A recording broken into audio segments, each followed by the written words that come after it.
여자입니다. 결혼한 지는 5년이 되었어요. 친정아버지가 많이 아프세요.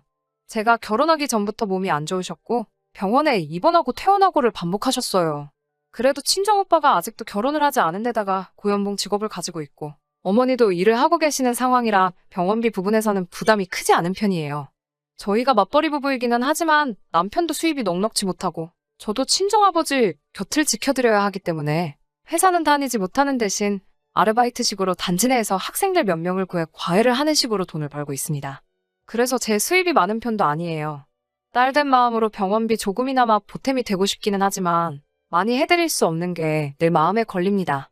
작년 말쯤부터 상태가 급격하게 악화되셔서 병원에서는 더 이상 병원에 머무시는 게 큰 의미가 없을 수도 있다는 이야기를 들었습니다. 그 사실을 아버지도 담담하게 받아들이시고 있고 그 이후로 매번 가족들에게 미안하다는 말밖에 하지 않으세요. 이 정도 해줬으면 됐다고 저희들 볼 면목이 없고 고생만 시키고 있다며 더 이상 가족들에게 짐덩어리가 되고 싶지 않다고만 하세요. 그래도 저희 가족들 돌아가면서 아버지 곁을 지키고 있어요. 저희들 욕심일 수도 있기는 하지만 그래도 할 수 있는 데까지 해보기로 우리 가족들 전부 마음을 먹었거든요. 시댁은 이런 우리 집 상황을 썩 마음에 들어하지는 않아요. 결혼 전부터도 사실 아버지 아프신 것 가지고도 이런저런 이야기가 많이 나왔었어요. 식을 올린 후에는 저는 이제 결혼을 했으니까 남편을 더 챙겨야 한다고 하시며 병원에 들락날락하는 걸 못마땅하게 생각하셨고 아버지 챙겨드리는 걸 마음의 짐이라고 표현하시며 그런 상황에 처해 있으니 저와 남편 사이에 애가 안 생기는 거라고 하시며 눈치 아닌 눈치를 주셨습니다. 구정을 앞두고 있던 얼마 전이었어요. 병원 쪽에서 연락이 왔습니다. 이제 더는 손쓸 도리가 없다면서 저희 가족들에게 이제 정말로 마음의 준비를 해야겠다는 연락을 받았습니다. 이제 언제 떠나셔도 병원 쪽에서는 더 이상 할 수 있는 게 없다는 말에 하늘이 무너지는 것 같았습니다. 임종하시는 순간이라도 지켜드리고자 저희 친정가족들 모두 스케줄을 비우고 일주일 내내 같이 병원에 있기로 했어요.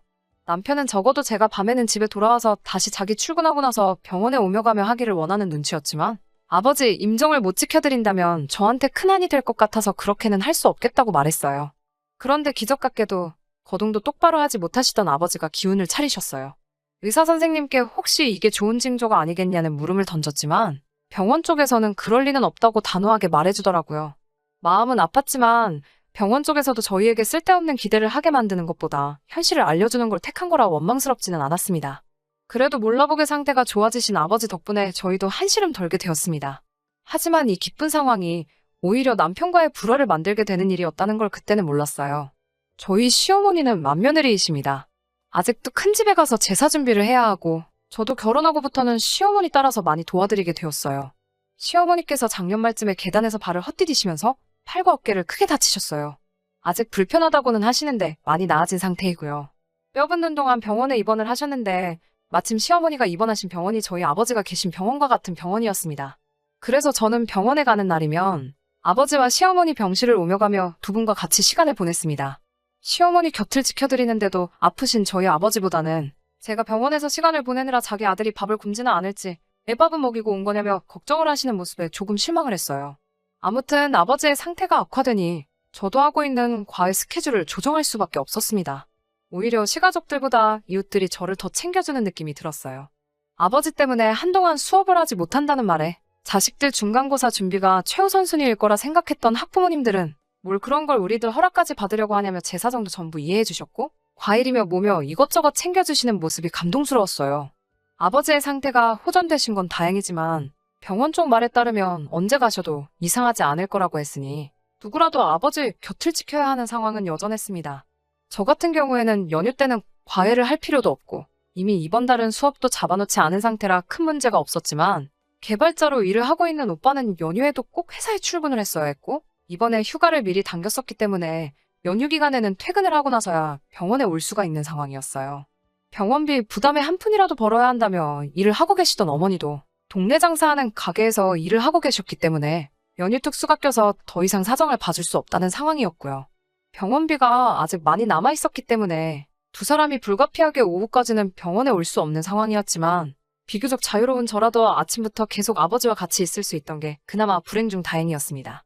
두 사람 모두 일이 끝나면 병원으로 바로 올 수 있었기 때문에 적어도 낮 동안만큼은 제가 자리를 지켜내기로 했습니다.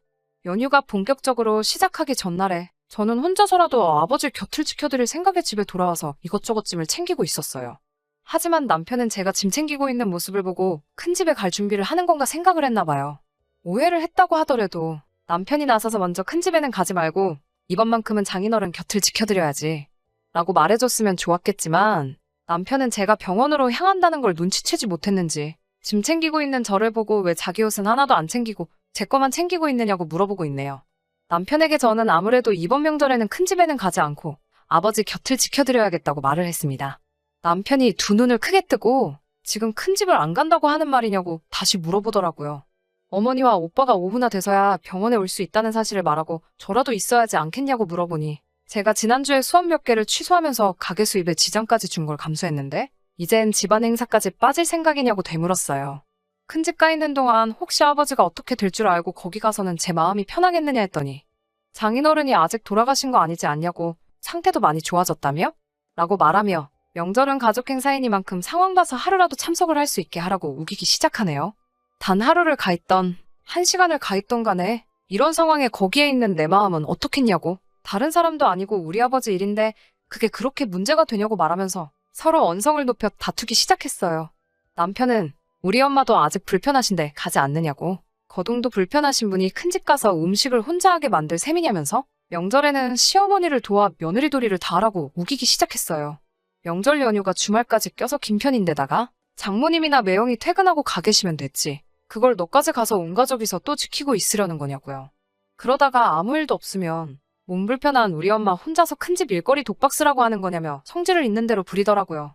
그동안 시부모님께서 제가 아버지 병문안 가는 걸 못마땅하게 생각하는 게 서운하다고 남편에게 이야기를 하며 몇 번 다툰 적이 있었는데 그걸 들먹이면서 이참에 우리 엄마 크게 한번 먹이려고 계획한 거냐는 말도 안 되는 소리를 짓거리더라고요. 친정아버지 아픈 걸로 왜 시어머니 한 번 먹이려고 하냐는 말까지 들어야 하는지 진짜 속상한데 어머니나 오빠한테는 이 사실을 이야기해야 하는지도 모르겠어요. 남편 말대로 제가 효녀노릇 하겠다고 고집을 부리고 있는 게 맞는 건가 싶기도 하고요. 저도 헷갈려서 미쳐버릴 지경이네요. 정말 속만 타들어가고 어디다가 속 시원히 말도 못하겠고요. 후기입니다. 아버지는 끝내 하늘나라로 가셨어요. 그동안 경황이 없어서 이제서야 후기를 보내게 되었습니다. 댓글로 응원해주신 분들께 모두 감사합니다. 아무튼 남편 고집을 아무래도 꺾을 수가 없어서 결국엔 남편이 원하는 대로 시어머니가 가장 바쁘실 연휴 바로 전날에 오후에 일 마치고 온 오빠와 교대를 하기로 하고 큰 집에 가기로 했습니다.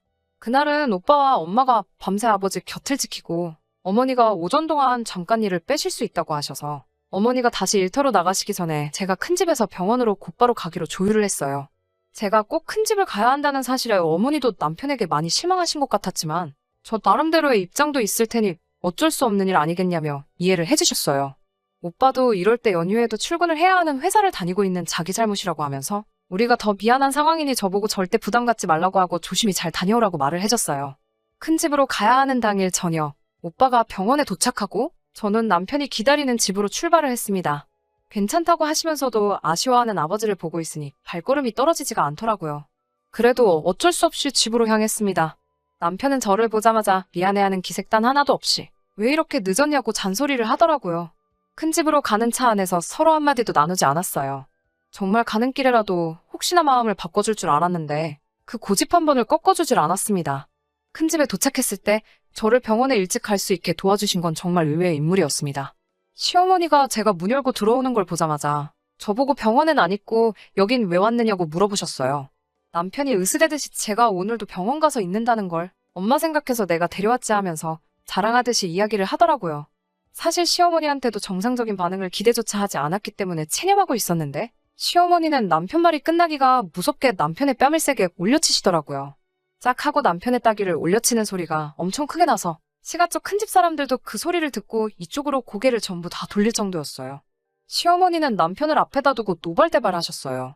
비싼 돈 주고 공부시켜놨는데 그 머리로 생각도 할 줄 모른다면서 개똥도 약에 쓴다는데 네 대가리는 약으로 쓸 개똥보다도 모자라겠다고 화를 내더라고요. 다른 사람도 아니고 네 장인어른이 오늘 내일 하고 계시는데 도대체 무슨 생각으로 저를 여기까지 데리고 왔냐고 시가 사람들 다 있는 데서 남편을 혼쭐을 내시더라고요. 우리 죽을 때도 네 체면 차릴 일 생기면 거기 가 있을 거냐고 무슨 칭찬을 듣고 싶어서 며느리를 여기까지 데리고 온 건지 모르겠지만 정말 가족들이며 조상님들 볼 면목이 없다고 자식 새끼 잘못 키웠다고 엉엉 우시면서 불편하신 팔로 남편 등짝을 계속 내려치고 있었어요. 시어머니가 그렇게 때려봐야 남편은 아프지도 않았을 텐데 고개만 숙이고 아무 말도 못하고 있었어요. 저한테는 시간 낭비하게 해서 정말 미안하다고 잠시만 기다려보라고 하시며 과일 몇 개를 챙겨주시더니 택시 타고 빨리 가라며 쌈짓돈 10만 원을 제게 건네주셨습니다. 덕분에 빠르게 병원으로 돌아갈 수 있었어요. 아버지는 명절 연휴 기간 동안은 저희와 함께 하셨어요. 이렇게 온 가족이 다 모여있으니 명절 느낌이 난다고 병실에서 명절 보내게 해서 미안하다고 또 저희에게 사과를 하시더라고요. 그리고 명절이 끝나는 그 주 주말 밤 아버지는 온 가족이 지켜보는 가운데 새벽에 조용히 세상을 떠나셨어요. 그날부터 조금 시간이 지났는데 저는 아직 친정에 머물고 있습니다. 시어머니는 저에게 전화하셔서는 제 마음이 풀릴 때까지 친정에 있어도 아무 말도 하지 않을 테니 걱정하지 말고 있을 만큼 있으라고 하시더라고요. 그리고 정말 미안하다고 사과를 하셨습니다. 남편은 죽을 죄를 졌다면서 친정까지 찾아와 저희 어머니와 오빠 앞에서 사죄를 했고요. 저는 아직 남편을 볼 마음의 준비가 되지 않아서 그냥 방 안에 계속 숨어 있었습니다. 친정어머니도 이쯤 하면 남편을 용서해줄 때도 되지 않았느냐며 제가 계속 이러고 있으면 아버지도 자기 때문에 이렇게 된 것 같아 하늘나라에서도 마음 편히 계시지 못할 것 아니냐며 저를 설득하셨지만 저는 아직도 제 마음도 잘 모르겠네요. 다음 주에 있을 시어머니 생신 때는 한번 가보려고 합니다. 아직까진 남편을 다 용서한 것 같지는 않지만 어머니 말씀대로 아버지를 생각하면 제가 앞으로 행복하게 지내고 있는 모습이 진짜 효도가 아닐까 하는 생각을 하면서 오늘은 이만 제 사연을 마치도록 할게요. 후기 기다려주신 분들도 사연 들으시고 자기 일처럼 같이 화내주신 분들께도 전부 감사의 말씀을 전하겠습니다. 건강도 행복도 챙기시는 한 해 되셨으면 해요. 그럼 이만 글 줄이도록 하겠습니다.